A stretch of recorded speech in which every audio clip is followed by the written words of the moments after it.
Le Seigneur Jésus apparaîtra du ciel avec les anges de sa puissance, de Thessaloniciens 1:7. Car le Seigneur lui-même a un signal donné, à la voix d'un archange et au son de la trompette de Dieu descendra du ciel, et les morts en Christ ressusciteront, premièrement.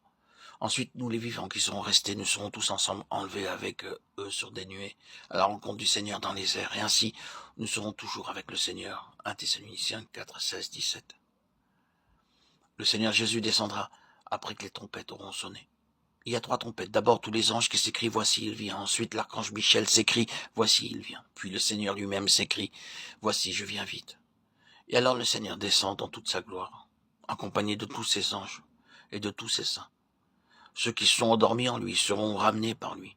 Ceux qui sont vivants sur la terre lors de sa venue seront soudainement enlevés auprès de lui, avec un corps immortel.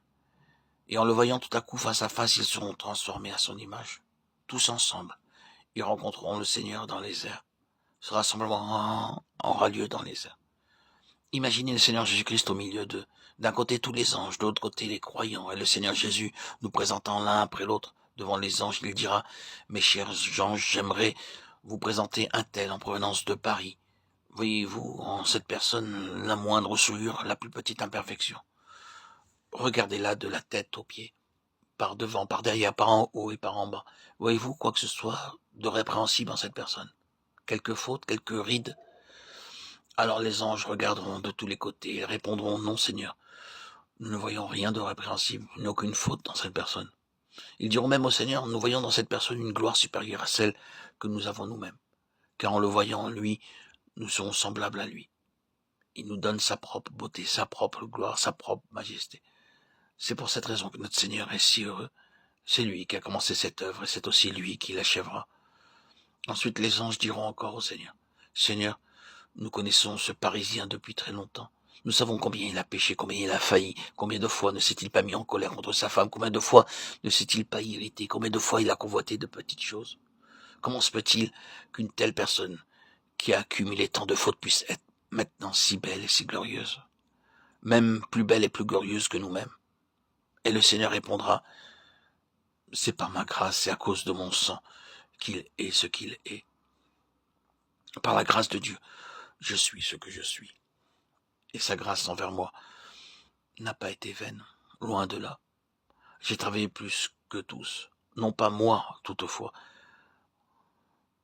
mais la grâce de Dieu qui est avec moi. 1 Corinthiens 15:10. Nous comprenons maintenant pourquoi ce grand jour de sa seconde venue est le jour le plus heureux pour le Seigneur lui-même. En ce jour-là, il se réjouira avec tous ses anges parce qu'il nous a cherchés et qu'il nous a amenés à lui comme des haillons souillés. Mais alors, dans les cieux, nous serons plus glorieux que les anges eux-mêmes.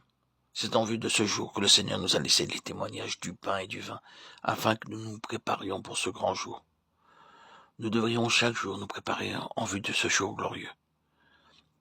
Car toutes les fois que vous mangez ce pain, que vous buvez cette coupe, vous annoncez la mort du Seigneur jusqu'à ce qu'il vienne. 1 Corinthiens 11:26. Nous sommes donc préparés jour après jour par ce que nous avons compris et qui est symbolisé par le pain et le vin au repas de la Cène. C'est de cette manière que nous pourrons être trouvés prêts en ce jour-là. Le Seigneur Jésus peut revenir à n'importe quel moment et il désire que nous soyons prêts à tout instant pour la Sainte Communion. Il nous emploie des moyens si simples pour nous exhorter à être prêts, tels que la table du Seigneur, qui est un témoignage et non pas une cérémonie. Car j'ai reçu du Seigneur ce que je vous ai enseigné, c'est que le Seigneur Jésus, dans la nuit où il fut livré, prit du pain. 1 Corinthiens 11:23.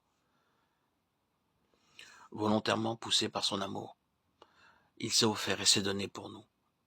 Le Père m'aime parce que je donne ma vie afin de la reprendre. Personne ne me l'ôte, mais je la donne de moi-même. J'ai le pouvoir de la donner et j'ai le pouvoir de la reprendre. Tel est l'ordre que j'ai reçu de mon Père. Jean 10, 17, 18. Sous l'effet de son puissant amour et de son plein gré, le Seigneur Jésus s'est donné lui-même pour nous. Personne n'aurait pu mettre la main sur lui à ce moment-là. En lui habite corporellement toute la plénitude de la divinité. Vous avez tout pleinement en lui, qui est le chef de toute domination et de toute autorité. Colossiens 2, 9, 10. Le Seigneur désire que nous soyons remplis de sa plénitude, afin que nous soyons parfaits nous-mêmes dans sa perfection. Il dit lui-même, Soyez donc parfaits comme votre Père Céleste est parfait. Matthieu 5, 48. Cette perfection ne peut être atteinte par l'effort humain. Le Seigneur Jésus-Christ lui-même qui est mort et est ressuscité est notre perfection. C'est par sa perfection que nous sommes préparés pour la plénitude de Dieu. Et connaître l'amour de Christ qui surpasse toute connaissance, en sorte que vous soyez remplis jusqu'à toute la plénitude de Dieu. Ephésiens 3, 19. Quel immense salut, quel immense amour. Et maintenant, par la foi, nous nous nourrissons de lui, qui est le pain vivant, la boisson vivante.